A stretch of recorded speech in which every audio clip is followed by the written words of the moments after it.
So what is the basal ganglia? Well, it's a group of structures deep within the cerebral hemisphere. It has 5 parts: the caudate, the globus pallidus, the putamen, substantia nigra, and the subthalamic nucleus. All of these parts are responsible for their roles in facilitating movement. So first, in the basal ganglia, information is received in the cerebral cortex, and it travels first to the caudate and the putamen.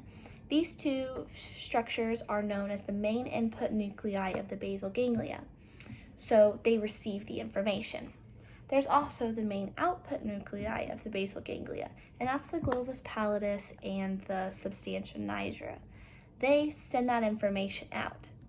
But the basal ganglia does not independently cause movement, but influences activity in the brain. So the information that's sent out from the main output nuclei goes to the cerebral cortex, which stimulates the primary motor cortex and creates that movement. So the basal ganglia's role is just to stimulate that activity and send it out. So lesions to the basal ganglia are going to present as dyskinesia. Dyskinesia movements are involuntary sporadic muscle movements. These impact the face, the arms, the legs, and the trunk. The face, the arms, the legs, and the trunk. These dyskinesia movements look dance-like and fluid with muscle spasms that can be tense and jerky. It doesn't matter if they're fast or slow either. They're just movements. So next I'm going to talk about the cerebellum, and that's the most posterior portion of the brain. It's also the densest part, and it facilitates balance and coordination of movements.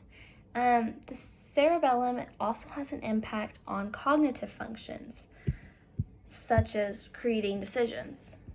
Many things can occur if the cerebellum is damaged in any way. Adidokinesia is one of the things that can happen, and that's the inability to perform rapid alternating movements. So if you think about it, the cerebellum is in charge of coordination and muscle movement, and just movement overall. So if you're not to be coordinated, you have to be able to touch something and just like over and over again like this. But if I don't have that coordination, I'll miss it. So that's not being able to perform those rapid alternating movements, like opening and closing your hand fast. And another effect that can be caused by damage to the cerebellum would be an ataxic gait. And that's just like a wide, unsteady, balanced stance when walking.